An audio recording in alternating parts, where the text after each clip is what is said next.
Before the envelope, before the storm, before everything changed, Serena Okafor made one decision that most people would never understand. She didn't make it for praise. She didn't make it because anyone was watching. She made it because her grandmother's voice had lived inside her chest for 37 years, and that voice had never once told her to look the other way. The morning it happened, the sky over Winnipeg was the color of old pewter. It was the kind of February morning that reminded you winter wasn't ending. It was just taking a breath before it swung again.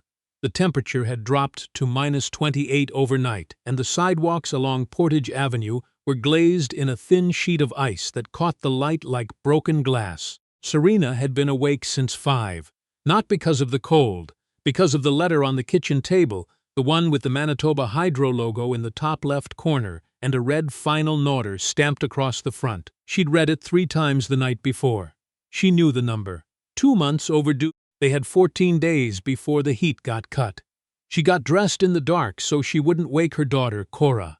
Cora was 9 and slept like she was made of stone once she finally went down, but Serena had learned not to trust that.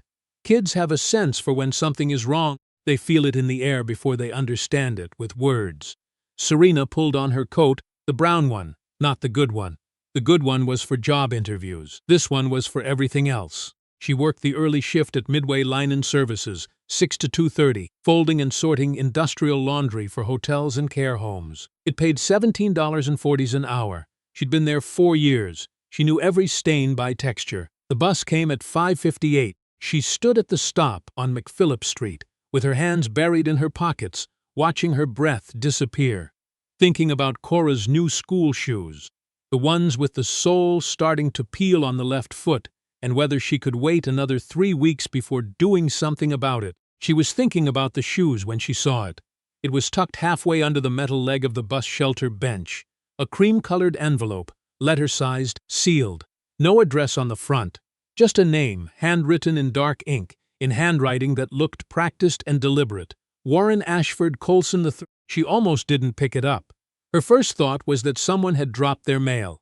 Her second thought, the one that came right after, honest and human, and nothing to be ashamed of, was that it might be nothing. A birthday card, a bill, something worthless. But there was weight to it, the kind of weight that made you careful. She picked it up. She should have left it. That's what most people would say afterward, the ones who hadn't been standing there at 5:50 in the dark, with -28 biting their face and 14 days left before the heat went out. You could have just left it. Someone else would have found it. Not your problem. Serena turned the envelope over. The back flap had come unsealed in the cold. The adhesive had given up against the temperature. It gaped open. She didn't mean to look, but the edge of something dark green was visible, and when she tilted it slightly, the corner of a bill showed through. She stopped breathing for a second. Then she looked properly. There were 6 of them, 6 bills. Each one $1,000, Canadian. The serial numbers were consecutive. Freshly issued, not folded, not worn. $6,000 in an envelope at a bus stop on McPhillips Street at 5:50 in the morning. Nobody would know. That's the thought that arrives, isn't it? That's the one that comes before every other thought, before the good ones and before the practical ones. Nobody would know. It arrives so quickly it frightens you, not because you're a bad person, but because it's so honest. It tells you exactly what kind of moment you're standing in. Serena stood there with $6,000 in her hand and thought about Cora's shoes. She thought about Manitoba Hydro. She thought about the medication she'd been rationing since November, the blood pressure prescription that should have been refilled 6 weeks ago because the copay had gone up and she hadn't told anyone. She thought about all of it in about 4 seconds. Then she folded the envelope carefully, tucked it into the inside pocket of her brown coat, and when the bus came she did not get on. Warren Colson III was not a man who lost things. His assistant, a young man named Patrick, had once told a colleague that working for Warren Colson was like working for a Swiss watch. Precise, consistent, and completely indifferent to your feelings about the mechanism. Warren ran Colson Capital Group out of a glass tower on Portage Avenue, the kind of building that looked down on everything else, including 3 of the hotels whose laundry went through Midway Linen. He was 61 years old. He had been profiled in the Financial Post twice and photographed for a business magazine once, standing with his arms crossed in front of floor-to-ceiling windows. His wife, Claudette, had died of cancer 4 years ago. His daughter, Isabel, was 32 and lived in Vancouver and called on his birthday and Christmas, which was something. Warren did not take the bus. He took a black car service every morning at 6:15. But the night before, his driver had called in sick, and the backup driver had not showed, and Warren, who could have simply called a cab, who could have called Patrick, who could have called any number of people, had decided instead to walk. He walked 4 blocks in the -28 and turned around. He had been carrying the envelope in his coat pocket. He did that sometimes with things he needed to hand-deliver personally, for the same reason he hand-wrote names on envelopes instead of printing labels. Because it meant something. Because some things were supposed to cost you something. The envelope had been for his daughter Isabel. He'd been meaning to send it for 3 months. The money was meant to cover 6 months of her studio rent in Vancouver, and the reason it was cash was because Isabel didn't speak to him much anymore, and he knew she'd return a wire transfer. Cash in an envelope was harder to refuse. It was harder to send back. It meant he had to find a way to physically give it to her, which meant he had to find a way to see her. When he got back inside his building and reached into his pocket, it was gone. Patrick spent 45 minutes on the phone with the police non-emergency line and got nowhere.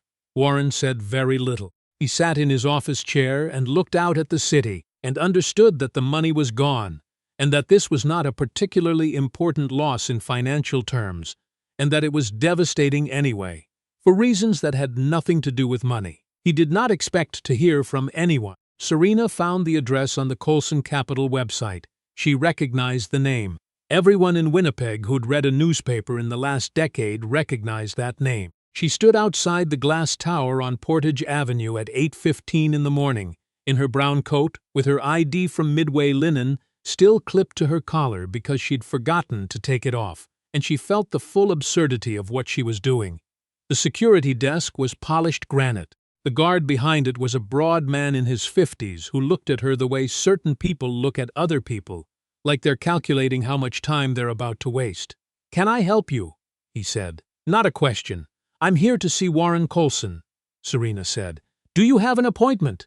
"No, Mr. Colson doesn't take walk-ins. I understand." She reached into her inside pocket and held up the envelope.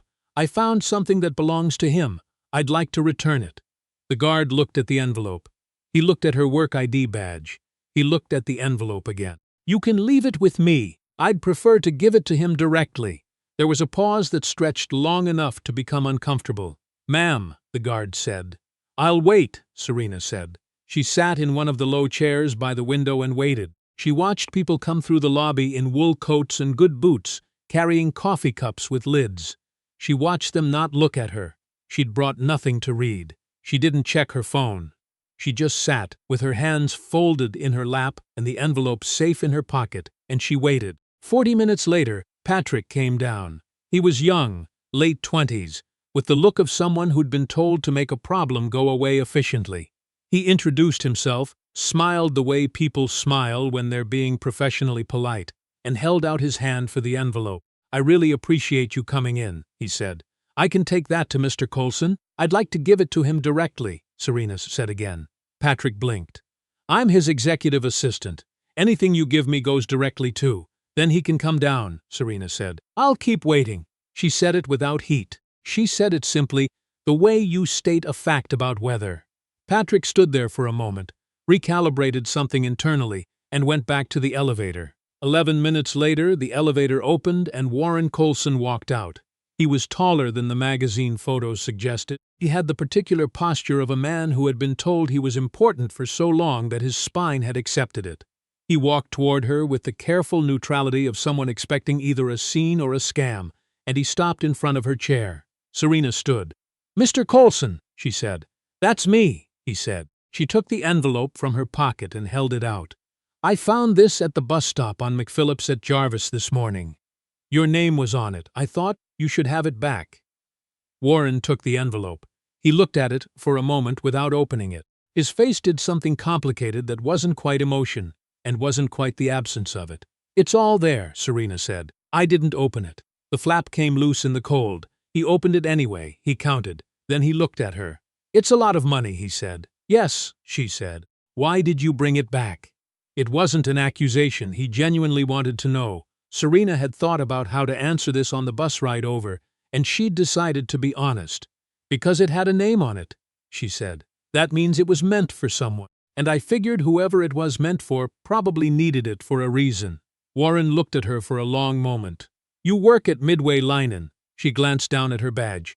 4 years. That's you came here on your way to work." "I called in," she said. "Took a personal day." He was quiet. Then, "Can I ask, did you think about keeping it?" "Yes," she said, "for about 4 seconds." Something changed in his face at that. It wasn't surprise. It was something closer to recognition. "Would you like to sit down?" he said. Serena would tell Cora about it later that night, carefully, in age-appropriate pieces. She would say a man had lost his wallet and she'd brought it back and he'd said, "Thank you." That was true, and it was enough for a 9-year-old. What she wouldn't explain, what she'd turn over in her head for months afterward, was the hour she spent in the lobby of Colson Capital Group, drinking coffee from a paper cup while Warren Colson sat across from her in one of the low chairs and talked. He told her about the envelope, that it was meant for his daughter, that Isabel was 32, and they hadn't really spoken in 2 years, not since her mother's funeral, when something had broken in a way Warren hadn't known how to fix. That the money was never really about the money, that he didn't know how to reach her except through gesture, and that he understood gestures weren't enough, and that he'd been carrying that envelope for 3 months because carrying it felt like still trying. Serena listened. She was good at listening. When he finished, she said, "I think she'd want the phone call more than the envelope." Warren looked at her. "You think so? I think money says I thought about you. A phone call says I thought about you, and then I did something about it." He was quiet for a long time. Then he said, "That's very clear." "My grandmother said something like it to me once," Serena said. "She said the hard-assed kindness is the one that cost you your pride." When Serena stood to leave, Warren asked for her name and the name of her supervisor at Midway Linen. She gave them without asking why. She shook his hand, clipped her badge back on, and walked out through the glass doors into the February cold. She caught the 11 o'clock bus back to work. She was 6 hours late. Her supervisor, a stout man named Gerald who had the warmth of a filing cabinet, met her at the door with his arms crossed. "Personal day has to be approved in advance," Gerald said. "I know," Serena said.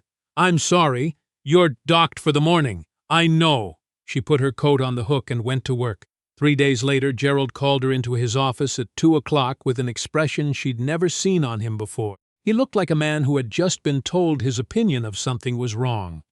He had received a call from the HR department at Colson Property Group, which, as it turned out, held the contract for Midway Linen's largest account. A request had been made, not a demand, a request that Serena Okafor be considered for the supervisory training program that the company had been quietly piloting at 3 sites, with full pay continuation during training. Gerald said, "You know somebody at Colson?"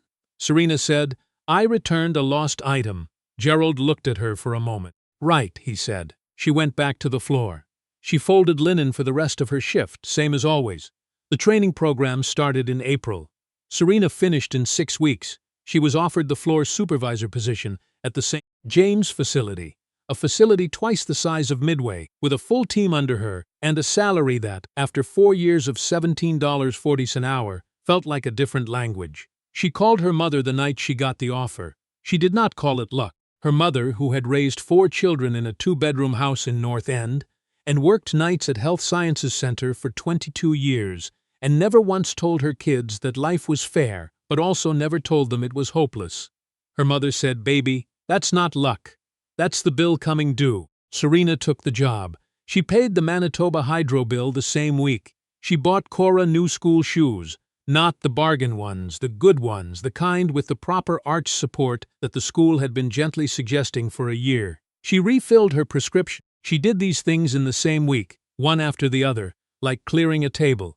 She kept the morning of that February in her body the way you keep certain mornings, not as a story you tell, but as something you felt. The weight of the envelope in her hand. The 4 seconds. The choice. She had a daughter who was watching her. She had a grandmother's voice in her chest. She had everything she needed to make the right call, and the right call was hard and cold and cost her a morning's pay and also changed her life. She didn't think of it as a miracle. She thought of it as a door that had always been there, that she had always had the right to knock on, and that she had finally knocked on at the right time. Warren Colson called his daughter Isabel on a Tuesday evening in March. Isabel let it go to voicemail. He called again on Thursday. She picked up. They talked for 47 minutes. He didn't mention the envelope.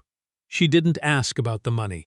They talked about her studio, the light in the afternoons, the noise from the alley, the succulents she kept killing and kept replacing anyway. They talked about her mother a little. They talked about a restaurant they'd gone to once in Montreal when Isabel was 15, a place that made onion soup the way it was supposed to be made, and they couldn't remember the name of it, but they both remembered it the same way. He didn't know if one phone call fixed anything. He didn't believe in that kind of arithmetic. But he called again the following week, and the week after that. In late April, a community paper in Winnipeg's North End ran a small story. It wasn't a big story. It was 3 paragraphs, buried in the middle section, next to an ad for a tax service. It described a Winnipeg woman who had found a significant sum of cash at a bus stop and returned it to its owner, and whose life had taken a notable turn shortly after. The story didn't name Warren Colson. It named Serena Okafor. The comments section of the paper's website got 43 responses in 2 days, which was more than anything they'd published in 6 months. Most of them said the same thing in different words. I would have done the same. Some of them were honest. I'd like to think I would have. One of them, from a username in Transcona, said simply, "This is what Winnipeg actually is when we're being ourselves." Serena didn't read the comments. She was on shift, what nobody saw, what the story didn't capture, because stories never capture the small moments, only the large ones. Was Serena on that bus on McPhillips Avenue at 5:50 in the morning, 4 seconds after she'd seen the money, 4 seconds before she'd made her choice? She thought about Cora. She thought about the heat. She thought about the shoes. She thought about everything she didn't have, and everything she'd been trying to hold together with both hands for 4 years. And she thought, nobody would know. And then she thought, I would know. That was the whole thing. That was all of it. 4 seconds and 1 sentence. She put the envelope in her pocket and went to find its owner. Because some things don't belong to you, no matter how much you need them. And because the hardest kindness, the one that costs you your pride, your comfort, your morning's pay, is the one that comes back to you in ways you can't plan for and didn't earn and wouldn't trade. If this story stayed with you, if you've ever stood at your own version of that bus stop in the cold, with something in your hand that wasn't yours, leave a comment below. Tell us what you chose, or tell us what you wish you'd chosen. We read every single one. If you believe that decency still lives in ordinary people, in ordinary mornings, in cities that don't always make the news for the right reasons, share this with someone who needs to be reminded. And if you're new here, welcome to Silent Justice. We tell the stories that deserve to be told. Subscribe, because there's always another story, and it always starts the same way, with one person, one choice, and 4 seconds that change everything.